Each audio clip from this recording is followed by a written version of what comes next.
Welcome to this how-to video, how to chain widgets. I'm Brian Promise, again joined by Tim Greenside. In the last video, Tim gave you an introduction to data insight, showed you, a little about creating and editing. And in this video, Tim's going to show up a feature called chaining. In this video, Tim will show you how different widgets can be stitched together and be able to give even richer context to the performance data you're looking at. Tim, can you show us how to create one of those from scratch? Sure. So one of the things that you might want to, a problem you might want to solve is if you have, first of all, you might want to figure out what are my highest utilized interfaces, and then the next logical question is for the highest utilized interface, what's actually causing it to the utilization to be so high. So what I'll do now is I'm going to go ahead and I'll create a report from scratch so you can see how this is done.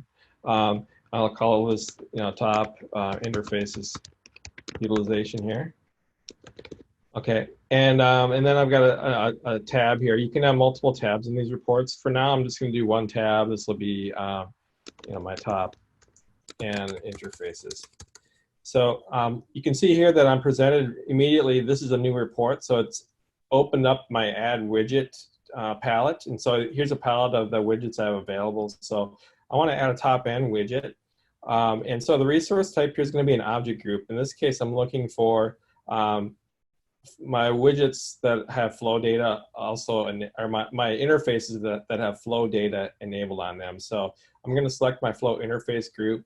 I'm going to look at the most utilized interfaces in and out, and then I'm going to go ahead and run this now. So you'll see it's presenting me with the most utilized interfaces in and out. From here, what I can do is, if I see this top interface, maybe I want to see that in a trend chart, so I can see when the peaks and valleys are occurring. So by doing, I can do with the chaining here. So I'm going to chain to what's called a performance metrics report. And so what it'll do is by default, it's showing me all interfaces, but if I select the one interface here, you'll see that it's filtered the results now to just that one interface. So now I can see, when I've had high utilization. And the next question is, what's causing that utilization? So what I can do now is from that second chart, I'm going to actually chain that to flow so I can see some flow data. And so when I do that, I can edit this flow widget, and I can say that, and maybe just for the sake of display here, let's move these around a little bit. So I'm going to go ahead and when I select the interface, it's going to, first of all, show me this performance metrics widget. Next, it will give me top talkers so I can see who's actually generating the most flow. And then maybe I might also want to see a top conversations type of a view. So one way of doing a top conversations view is if I go to my chart types, let's go and, I might need to modify this right here. I'm going to go ahead and edit this one.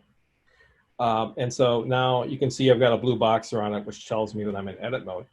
I can go in here and I can say, okay, I want to see a top conversations view, and I want it to show me this in a sand key diagram, so I can see kind of who's talking to who and what they're doing.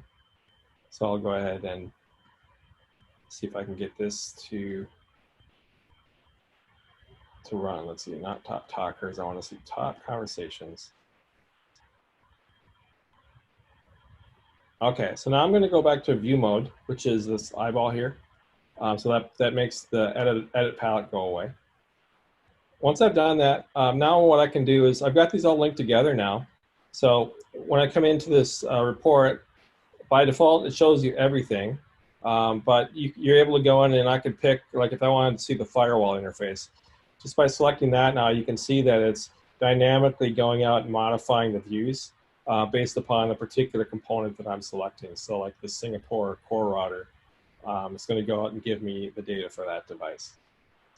So that's a real quick way of how you can link charts together to be able to, you can see where's my highest utilized interface, what's driving the utilization, who are my top talkers, and what are they doing. I was saying really keeping everything in context. Well, Tim, thanks for showing us how to create this.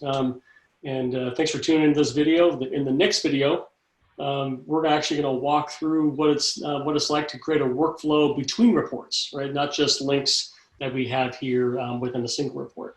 So again, thanks for tuning in, and be sure to watch the next video. Thanks, everybody.